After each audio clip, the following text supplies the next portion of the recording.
Hi guys, I am still here. Apologies again for the delay.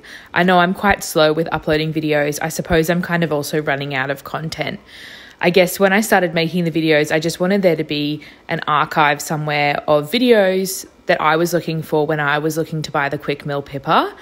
And I thought that maybe people would just kind of stumble upon them as they needed them. And I'm surprised to see how many of you kind of actively engage in the video, comment, a really large number of views as well, I suppose, over I would consider to be a small period of time based on how many people I understand to be buying the machine.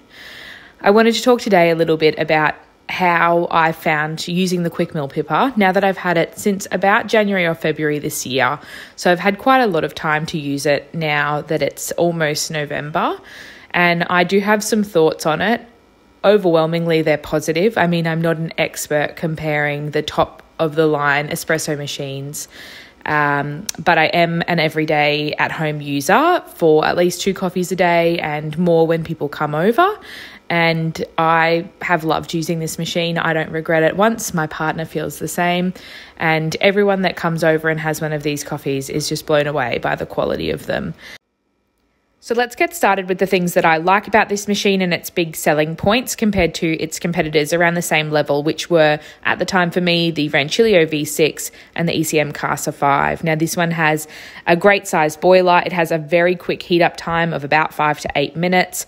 It is easy to use once you get the hang of it. It looks great. It has a larger water tank than some of the cheaper comparisons you might be making.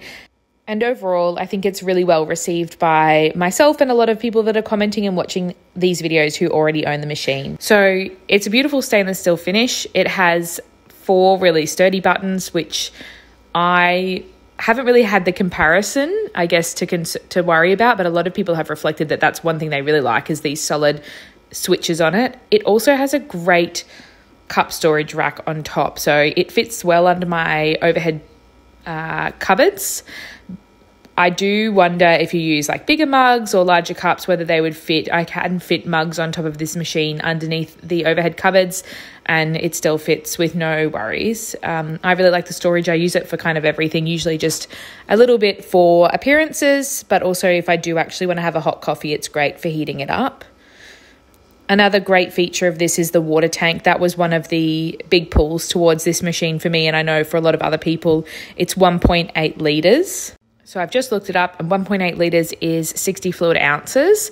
So I find this to be an excellent size tank because I already find it annoying to refill. I can't imagine how annoying it would be if you had a smaller tank. The easy pull outside access, you can pull it out completely, take it wherever you need to, or I'll use a jug to fill it up. You don't need to pull the machine out because machines are heavy from underneath the bench if you don't want to. And if you want to know more about the filter pouch that's in there, have a look at my cleaning video.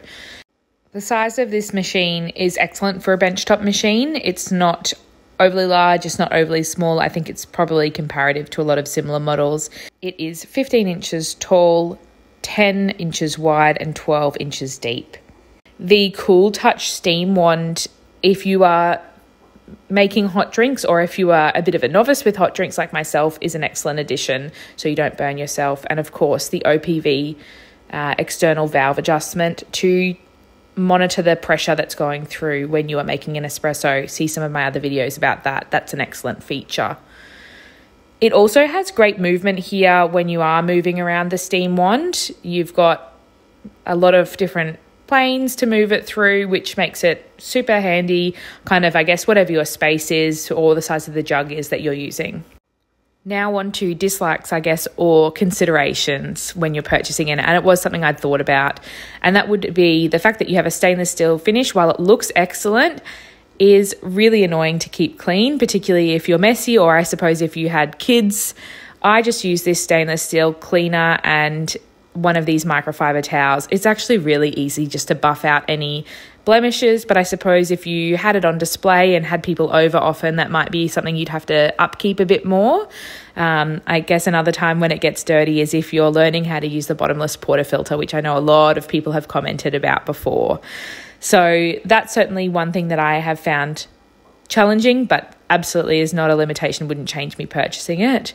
Another thing is these standard plastic metal inclusions, I guess, on the original stock portafilter, which I know this one isn't, and the steam knob here. I know some other Australian purchasers have been able to get locals to make crafted wooden knobs and handles for their machine that are matching. I would love that. I think that would look excellent. However, when I've approached some of those suppliers, they haven't been able to do it for me, and local suppliers haven't been able to get stock from Quick Mill or similar services in order to change it over. So that'll be something for the future that I'll work on.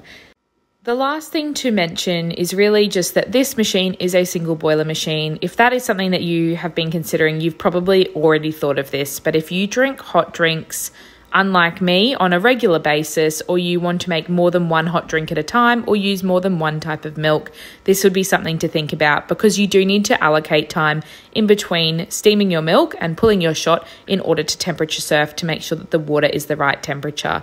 The boiler is quite large, so you can steam a large amount of milk at once, which is why I mention if you're using more than one type of milk, particularly when considering that the filter baskets can be large enough to pull a shot for multiple people out of one espresso shot coming out of that filter. So that is certainly something that I would have thought of if I was a hot drink maker, or rather if your espresso making is time limited. That would bring my summary to an end, but I'd love to hear everyone else's thoughts in the comments so that people can refer to them when they're deciding to buy or not buy a Quick Mill Pippa, because that's what the purpose of the channel is. Thanks so much for watching, and let me know if there's anything else you wanted me to cover.